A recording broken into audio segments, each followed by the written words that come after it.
Welcome student for today's MEP lecture. Myself Archana Sogule. Before we start today's lecture topic, we will revise what we learned in the last lecture. So in the lecture number 8, we learned serial communication in 8051. So we know that 8051 supports asynchronous serial communication, which having its own UART, that is Universal Asynchronous Receiver and Transmitter. When we think about UART, Universal Asynchronous Receiver and Transmitter on chip, it supports full duplex serial communication. It transfers the data bit by bit. We know that it having the 10-bit data frame, which includes one start bit before the data bits, then 8-bit data bits, then we having the last stop bit. So total 10 bits it can be transferred. So when we go for serial communication of 8051, it required two registers. S buffer register where we can store the 8-bit data. Size of S buffer is 8-bit. And when we talk about the SCON, serial control register, it control the serial communication of 8051. Now, what is the learning objective of today's lecture? That is lecture number 9, which is again from the module number 2. We are going to learn PCON, that is power control register of 8051. Then we are going to learn interrupts of 8051. In 8051 there are two types of the registers assigned for the interrupts. First one is IE, interrupt enable register, and second one is IP, that is interrupt priority register. When we go for the PCON, that is power control register of 8051, we must know that 8051 contains two power saving mode bits and one serial baud rate control bit. Now, when you talk about the power saving mode, there are two modes, power down mode and ideal mode. What is the power down mode? Oscillator clock provided to system is off, that is CPU and the peripheral clocks remain inactive in this mode. That means in power down mode, both peripheral devices and the CPU are inactive. But in the idle mode, only the clock provided to the CPU gets deactivated, whereas peripherals clock will be remain active. In the diagram, we can see the difference between power down mode and the idle mode. So in the idle mode, CPU only deactivated, and in the power down mode, CPU and the peripheral clocks are deactivated. This is structure of PCON register. It is a 8-bit register, okay, 0 bit to 7 bit. In that, only 5 bits we are using. Remaining 3 bits we are not used in 8051. They are reserved for the future use. When we talk about the first bit, bit 0, PCON point 0, that it means PCON 0th bit. It is an ideal bit. If it is set, that means CPU is in idle mode, means the clock of CPU is stopped. If it is reset, that means CPU clock is activated. When we go for PD bit, that is PCON point 1, that is the first bit of the PCON, that is the power down bit. If this bit is set, that means stop the clock of oscillator. But in ideal and PD, both the bits reset or interrupt can cancel this mode. When we go for next bit of the PCON, that is PCON point 2 and PCON point 3, GF0 and GF1, these are the general purpose bits. Then next 3 bits, PCON point 4, 5 and 6 are not used, and the last bit, that is very important bit, which will be double the baud rate. That means if S mod equal to 0, by default baud rate will be there. But if S mod bit is 1, baud rate is double when serial port or serial communication is used in mode 1, 2 and 3. So this is structure of PCON. Now we will go for the interrupts of 8051. What is interrupt? I think you know what is the interrupt. Interrupts are the events that temporarily suspend or stop the main program and pass the control of the program to external source who send the request to execute their task. Then if task is over, it again pass the control to the main program where it is left off. So interrupt is a similar to your small subroutine which want to execute the task which will causes that to stop or suspend the main program execution, then execute that task, and once that task execution is over, come back the execution to the main program where it is stopped. What is a vector address? Vector address is the addresses of the interrupts where we are storing the ISR. That means it is the ISR addresses of different interrupts of 8051. What is ISR? Interrupt service routine. So, where ISR of all the interrupts are stored is called interrupt vector table. In the slide, we can see the interrupt vector table where we can see different interrupts of 8051. First one is a reset interrupt where interrupt vector table address is 0000H. And when we go for the main 5 interrupts of 8051, INT0, that is the external interrupt 0, it indicates IE0. What is the interrupt vector address of IE0? 0003H. What is the H here? Hexadecimal value. Then timer 0, that is TF0. Timer 0, what is the interrupt vector address for timer 0? 000BH. Then we having the INT1, that is external interrupt 1. Flag is IE1.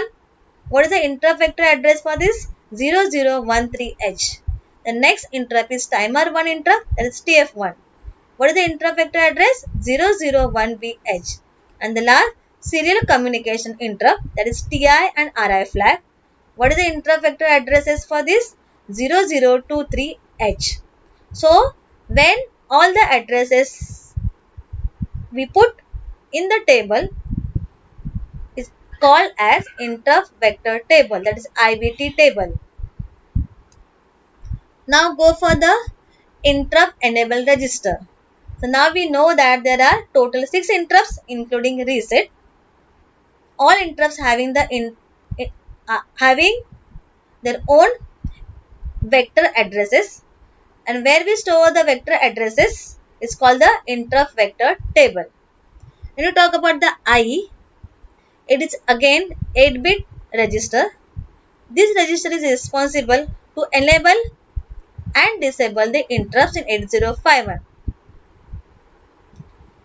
When we talk about the bits of interrupt enable register, if we start from the 0 bit, that is I.0 bit, it enable or disable the external interrupt 0.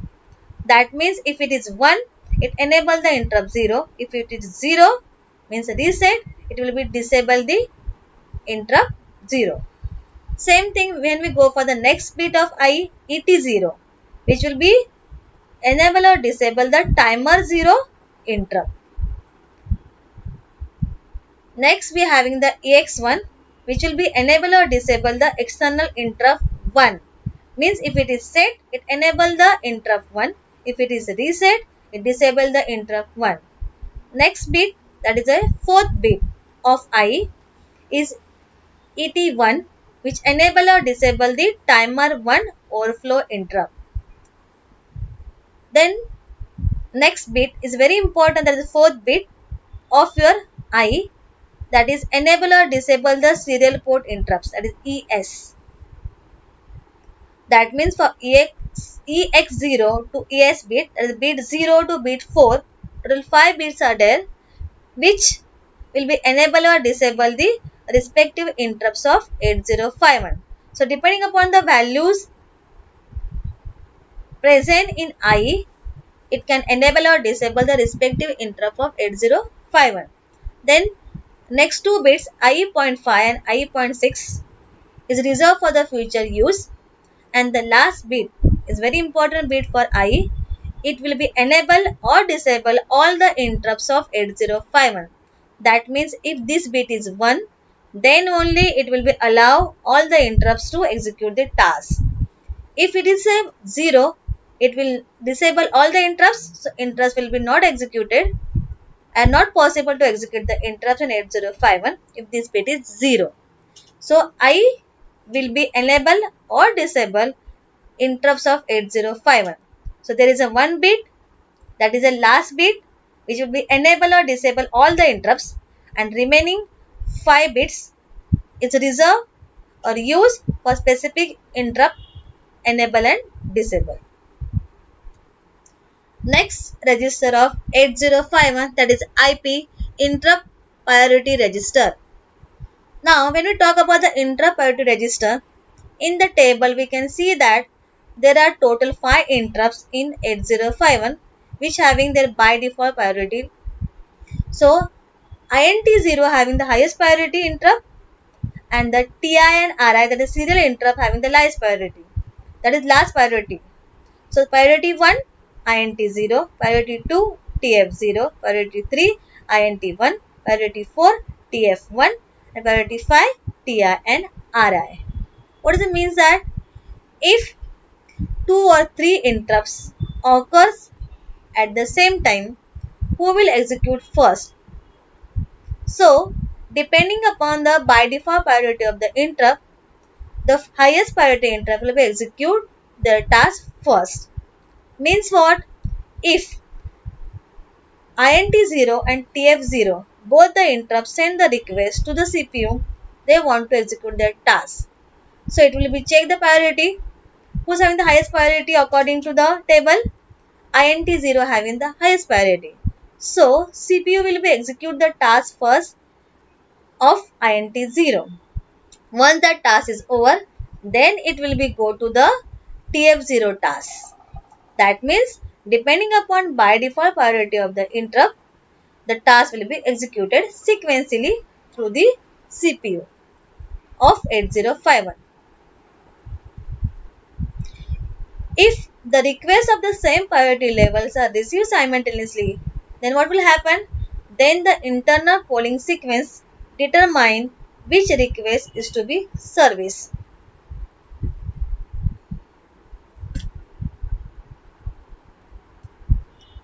But with the help of IP, that is interrupt priority register, we can change the priority of the interrupt.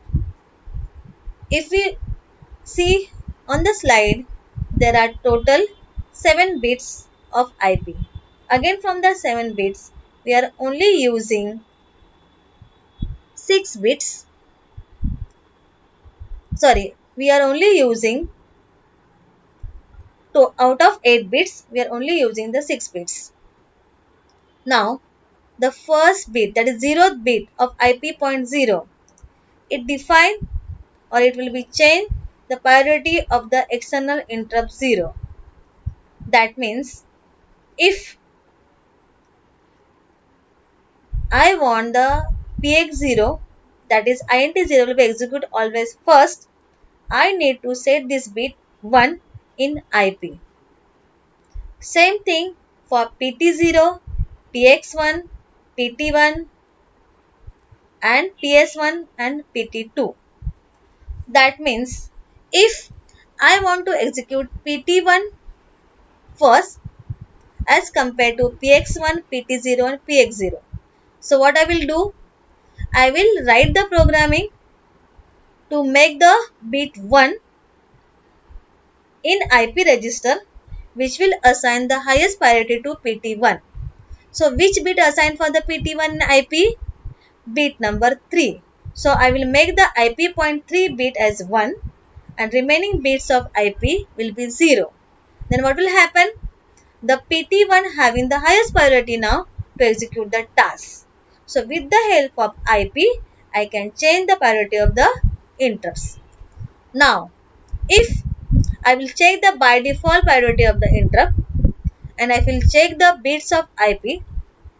Again, if there is a priority of the interrupt is having the same priority, then the highest priority interrupt will be executed first. That means if PX0 bit is 1, PT0 bit is 1 and remaining bits are 0. So it will be changing the priority of PX0 and PT0, right? But if we see the by default priority of PX0, it's again high as compared to PT0. That means PX0 will be executed first and then PT0. So depending upon the value of IP bits, it will be change the priority of respective interrupts. So what we learned today? We learned PCON register of 8051, that is power control register of 8051, which is 8 bit, which control the power, which having the ideal mode and power down mode, and most important bit is S mode, which will be double the baud rate during the serial communication. Then we learn what is the interrupts. How many interrupts in 8051? Total 6 interrupts including reset. Then we learn interrupt vector table. There's a vector addresses for each interrupts having, which is called the ISR, interrupt service routine. Then we learn the structure of IE, that is interrupt enable register of 8051, which will enable all the interrupts or disable all the interrupts, or it having the special bits to enable or disable each interrupt of 8051. And the lastly we learn structure of IP, that is interrupt priority register of 8051. Through that we can change the priority of the interrupts by changing the bit from 0 to 1.